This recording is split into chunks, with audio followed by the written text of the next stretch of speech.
And welcome to The Bottom Line, where we break down some of the main business and economic stories of the day.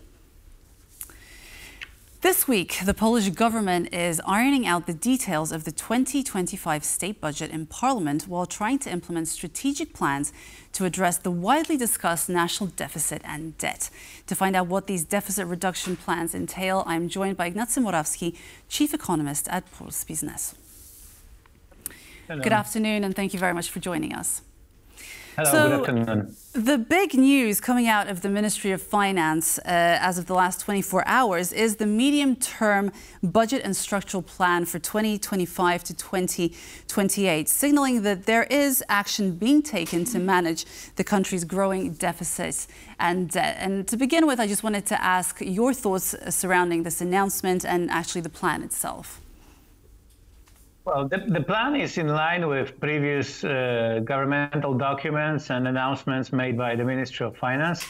So this is not a shocking scenario. It could be expected. So what we have and what's most important is that we will not have any fiscal consolidation and a savings plan next year in 2025. Probably because of presidential elections and because of the fact that energy prices are still high, or we still pay the price for freezing those prices. But since 2026, the government will engage in quite serious fiscal consolidation. It will cut the fiscal deficit of the country from around 5.5% of GDP to below 3% in 2028. This is the plan. In my opinion, it will be tough to achieve those targets. The strategy is to base the fiscal consolidation on a high growth rate, right? So we are talking about, we are not talking about nominal deficits in billions of zlotys, but we are talking about ratios, deficit to GDP.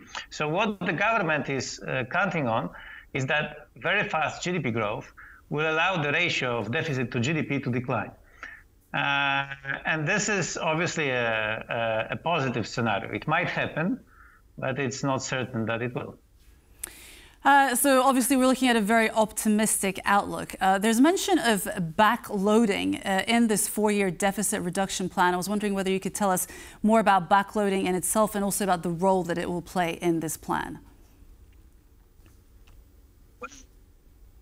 The apparently difficult word, backloading, means that we will make fiscal consolidation later, not next year, but we will start in 2 years, right? So Poland is under the excessive deficit procedure of the European Union from this year.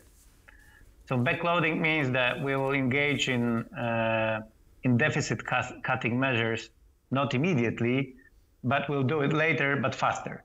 Now, this is the promise of the government. So I suppose that the government doesn't want to have any fiscal savings in during the election campaign. This is a very important campaign, and the plan is to avoid any conversation about expenditure cuts or tax increases during the campaign. So in some ways, what we're seeing now is already a little bit of some political campaigning, would you say?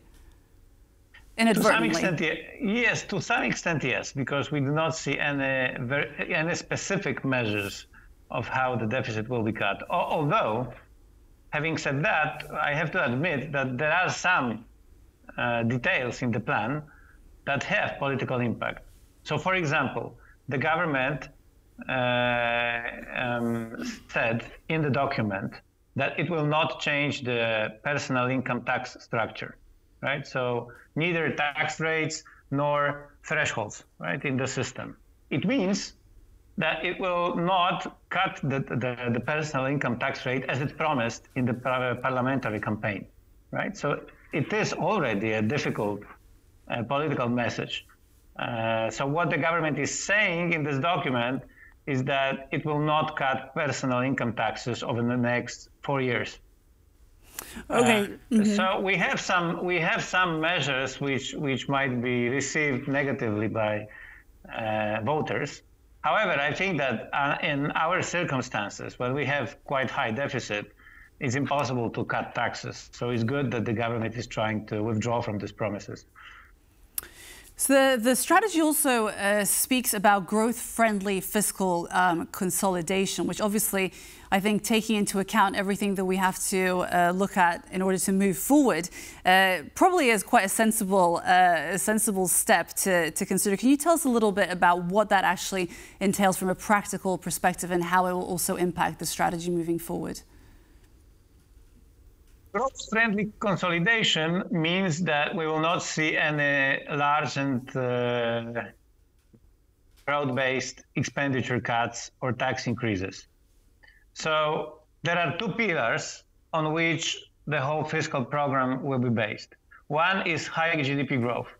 So the government is hoping that GDP growth will be between 3.5% and 4%.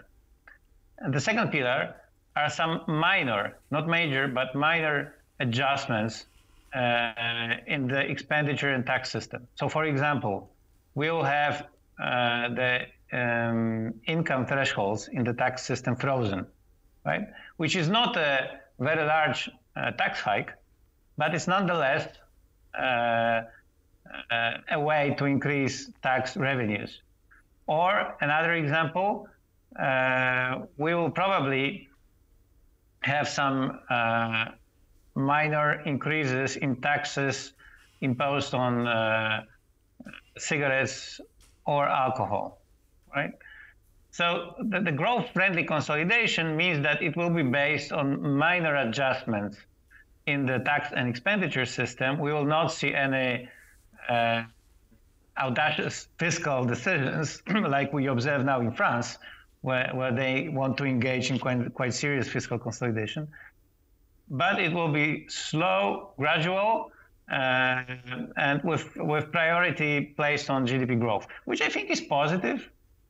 And in our case, when we have to spend a lot of money on military expenditures, I think that this balanced approach makes sense. But it will make difficult to reach the targets, right? So I think it will be still difficult to reach the targets promised to European Commission. Indeed. And I wanted to ask you my following question, which is precisely that, this target of bringing the deficit down to below 3% by 2028.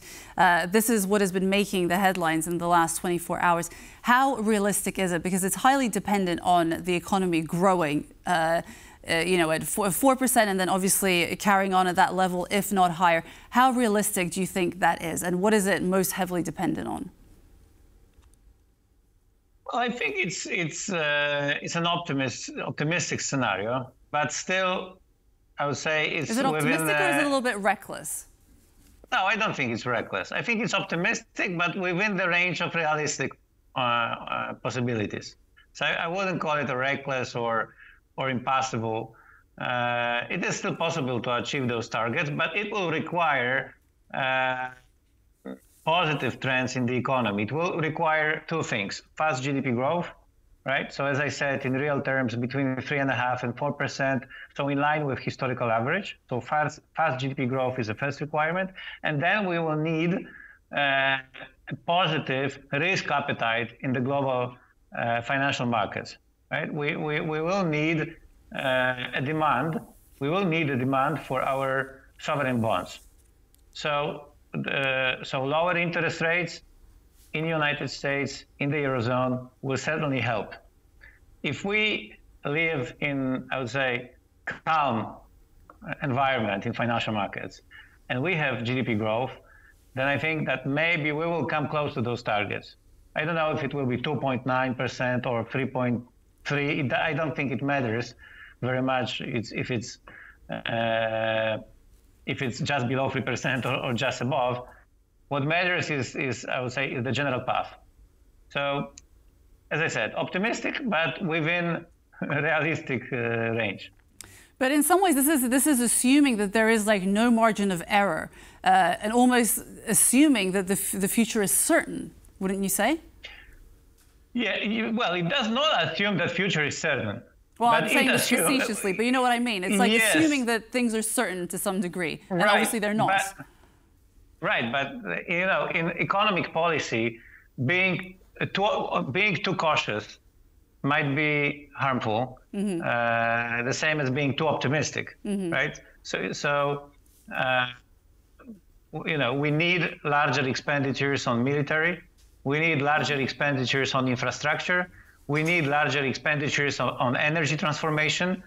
And if we want to, you know, maintain stability, security, transform the energy system, and still grow the infrastructure, we cannot over-prioritize, as I can say, debt and consolidation and fiscal consolidation, right? So I don't think that, you know, too much optimism is certainly a risk, but too much cautiousness